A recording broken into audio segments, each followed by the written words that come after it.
Hey there, specters and spectators. This episode contains live animal sounds, specifically a dog barking, and traffic sounds that may be alarming. So, if either of those things are likely to bother you, please check the transcripts before listening. I'm going to have to insist that you stay away from the hospital and the apartment until we're absolutely sure the danger is past. Of my becoming a poltergeist? Right. I'm making inquiries to see if, well, I said I'd be frank, and I will. To see if a poltergeist formation has ever been successfully averted. I might be away for the rest of the day, but I'll leave you in the capable hands of Josie and Lotta. Thank you for going to all of this trouble. It's nothing. Just promise you'll stay away from the apartment and the hospital. At least for now. Of course, I promise. Okay then. I'm off. I'll just Come in. leave you with Josie. I believe she has something to discuss with you. Thank you again. Oh, you're already gone. Hello? You wanted to speak to me? Oh, hey, Frankie. How do you feel about pants? Good morning to you as well. And, you mean trousers? Like yours? Sure, trousers. I was never allowed to try them when I was alive. What are they like? What are they like? What are pants like? Yes, what are they like? Well, for one thing, they're a heck of a lot lighter than that gown you're wearing. There are fancy pants and work pants and lounging pants, and all of them, every single kind, except maybe slacks, are like freedom. They let you move pretty much however you need to. They have deep pockets and they keep your legs warm and they show off your figure and they mean you're ready to jump or run or hang upside down at a moment's notice. When they fit right, they're like old friends. They make you feel safe, but also make you feel like $1,000,000. And believe me, if I make them, they'll fit just right. Oh. Well, in that case, I'd like to try them. If it's no trouble. It's what I'm here for.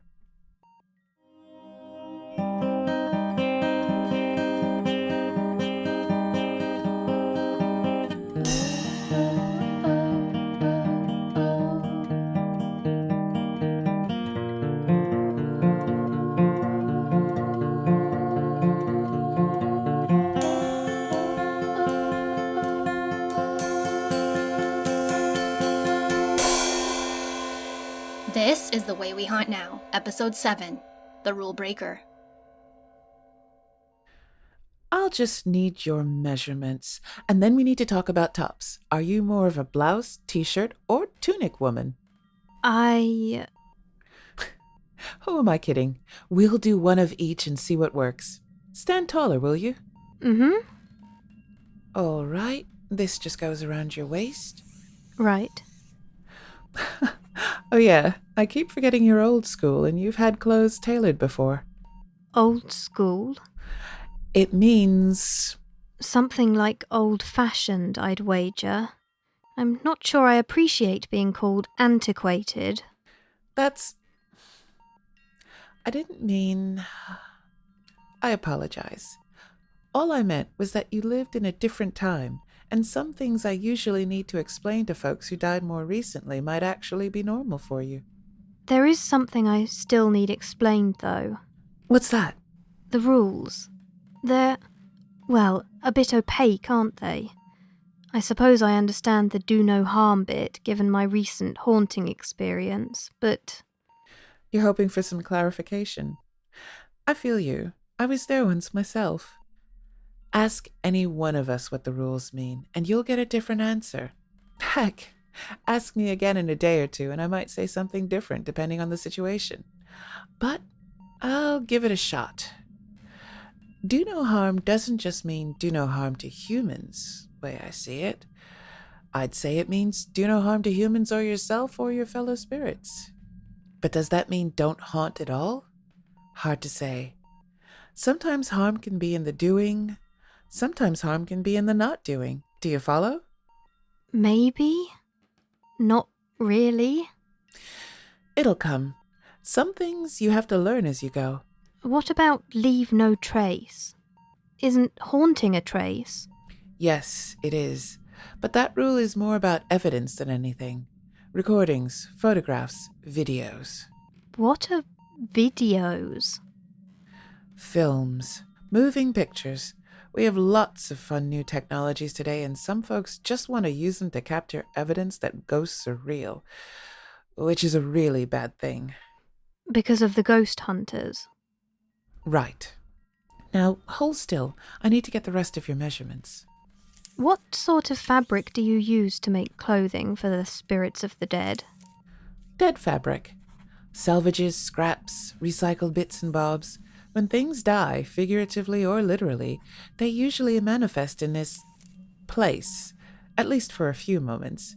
If I'm fast and I'm lucky, I can catch hold before they disappear. Look, I know you have about 1 million more questions, but I have work to do. Of course. Thank you. Was there something else? You didn't say anything about the third rule. The one about the rosemary? There's nothing ambiguous about it, Frankie. Promise me, if you smell rosemary, you run. No hesitation, no questions asked. You may have died, but there are worse things. I promise? Good. Now, if you don't mind, I have some sewing to finish. Lotta should be around somewhere. Right, yes, of course.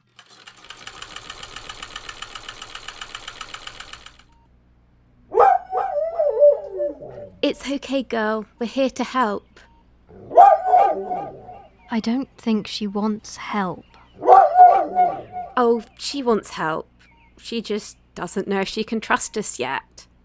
That's why I brought these. Food? How is that even possible? Oh, wait, don't tell me. They've just gone off in the living world, and because of an enormous cosmic loophole, that means they're technically dead. That's right. How do you know? Josie. I should have known. Yep, the cosmic loophole did its thing, and I just happened to be haunting the pet store when it did, and voila. Treats for the stray spectral Labradoodle. One of these days, she'll be ready. This is all so much more complicated than I thought it would be. Rescuing ghost dogs? Or the afterlife? The afterlife. Back in my day, one was stuck in the clothes one died in and basically floated around in the ether without recourse to food or other material goods. Was it really like that? Or is that what the living assumed must be the case? At my funeral, there were a few well-meaning, awful people who stood up and gave speeches about how I was free now. Free from my disability. Free from my wheelchair. As though my disability isn't part of who I am. As though my wheelchair isn't one of the best things that's ever happened to me. Her name is Sally, and with her I could go pretty much anywhere I wanted when I was alive. Provided there were ramps. She's part of me, so of course she's here with me in the afterlife. How awful of them. My point is, people like to talk a big game about things they don't understand. Sometimes they get lucky and say something that's not completely wrong. But for the most part, you have to take what they say with a grain of salt.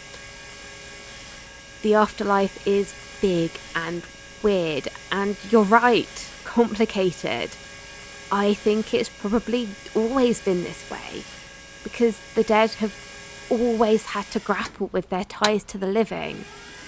We've always needed ways to reach out, to do our best to make sure the folks we left behind, human and animal alike, are going to be okay. And since we're still thinking and feeling and doing in close proximity to all of that warm and bustling life, we still need to feel like we have a purpose here, a way to make meaning. And that's why you have the rules. Yes, to protect ourselves and the living from that proximity, that need. I see.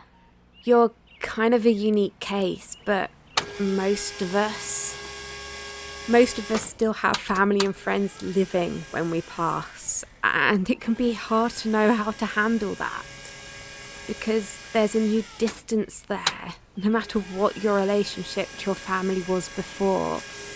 But there's also this tantalizing closeness, this ability to watch and listen and haunt, the temptation to reach out, to manifest, to speak.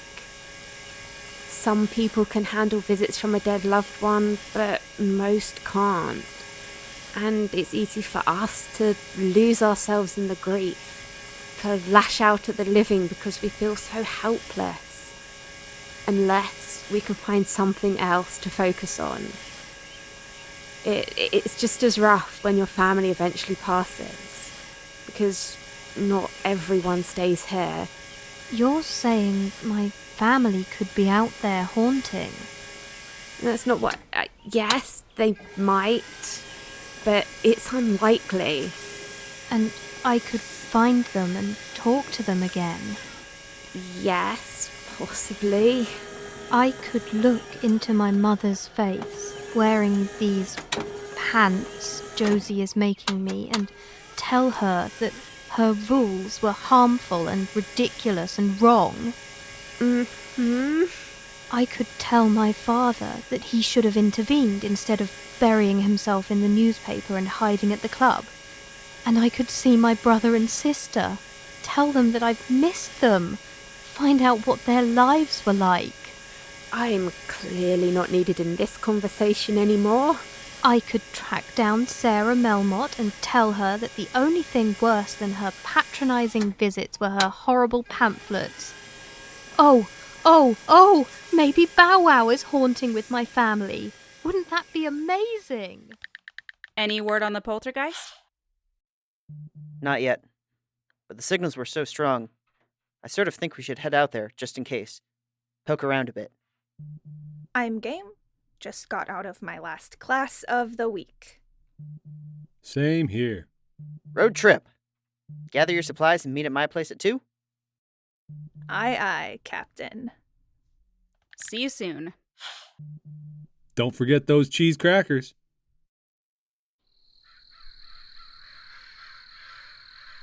We thought everything was going well.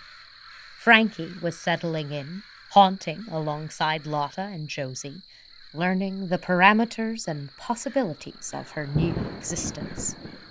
She'd shown no inclination to return to the apartment. There'd been no poltergeisty outbursts. So we started to relax. That was our first mistake. Who am I kidding? That was the only mistake we had time to make.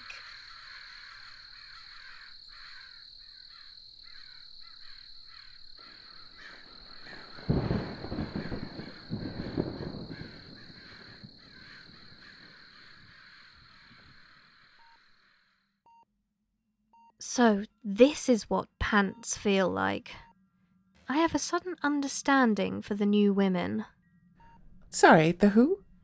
Women who wore masculine clothing and rode bicycles everywhere and smoked and had relations with men without marrying them first. They caused quite a scandal in my day. That's pants, all right. A gateway garment to free love and scandal. So, I take it you like them. Oh yes, and this blouse, and the pockets. Thank you. I can't wait to show Lotta and Mary. They won't recognize you at all. I don't quite recognize myself. I could do anything in these clothes. That's the idea. Your afterlife is what you make it. It's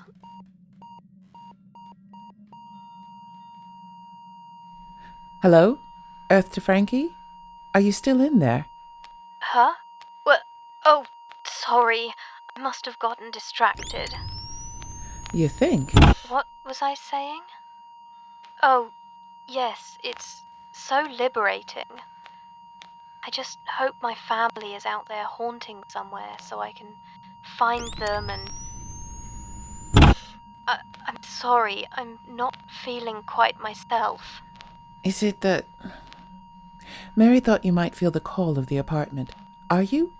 No, it's just been an odd day. Lotta made me realize my family is all long dead and that it's unlikely they're still around and... You need some time to process. I get it. Let me show you to the guest room. No, it's okay. Mary showed me this morning. I'll just have a bit of a lie down. Great. Just call out if you need anything. Thanks, I will.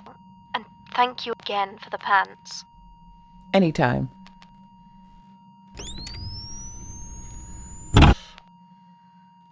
I'm sorry, Josie, and I know I promised Mary, but I have to check on her to make sure she's okay, or to be there waiting if she's not.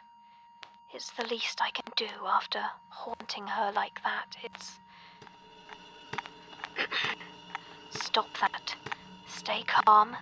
It's just a quick trip to the hospital. I'll be back before anyone even realizes I've gone.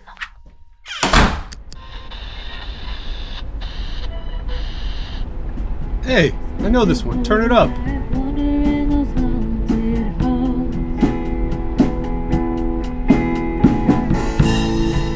Oh, baby, don't you worry. Oh, baby, don't you cry. Oh, baby, don't you worry. We're all gonna die. Sometimes.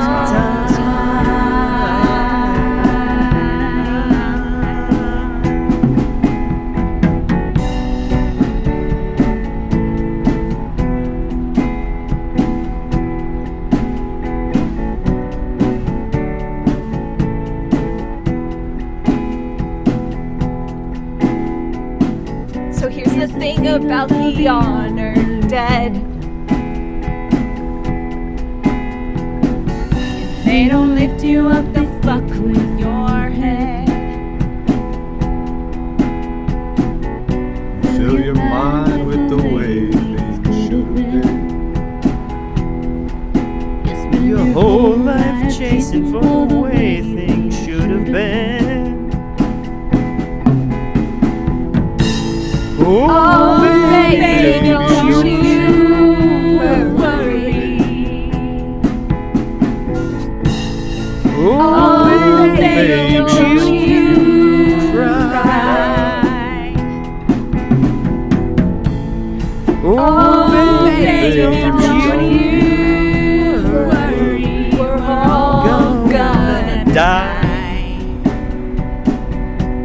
Sometimes.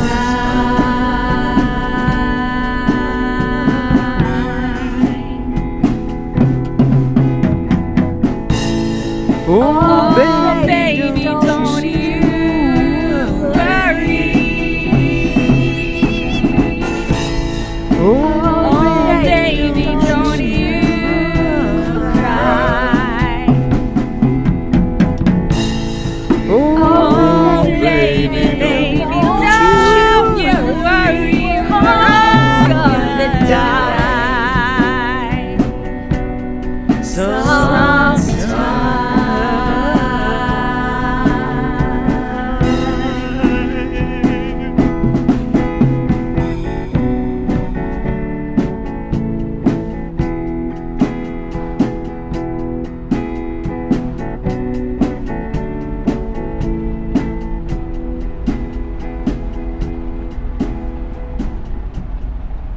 That was Actual Pants with their new single, Ghosts. Here's the thing.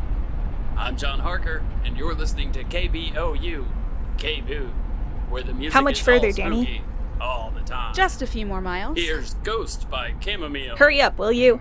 Some of us didn't bother to shower before cramming into a car full of folks. Hey, I shower every other day, I'll have you know. In what? Dirty dog water? Whoa, shut up, I got a signal. Really? Ah! Hey! Keep your eyes on the road, Danny! You want to hunt ghosts or be a ghost? Well, it's small, but it's definitely there. It's almost like it's trying to hide from us, to disguise itself. Trixie, Emmerefer. Try all you want, you little poltergeist. We're on to you. And we're coming for you. With rosemary and rock salt.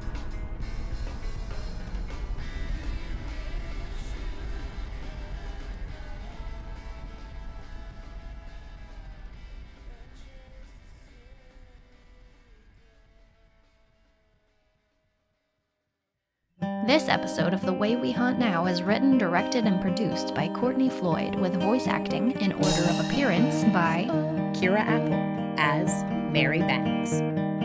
Eleanor Gray as Frankie. Georgia Mackenzie as Josie. Becca Marcus as Lotta. Brad Colebrook as Cass Bromley. Tal Minear as Myrtle. Lindsay Zana as Danny. Paul H. Rollins as Nick. Kira Apple as the narrator. Tim Lowe as John Harker. Whether you're new to the spirit world or simply a ghost in need of some entertainment, you can visit www.hauntnowpod.com for more episodes, as well as information about our cast and crew, content warnings, transcripts, and links to our social media. Remember to haunt responsibly.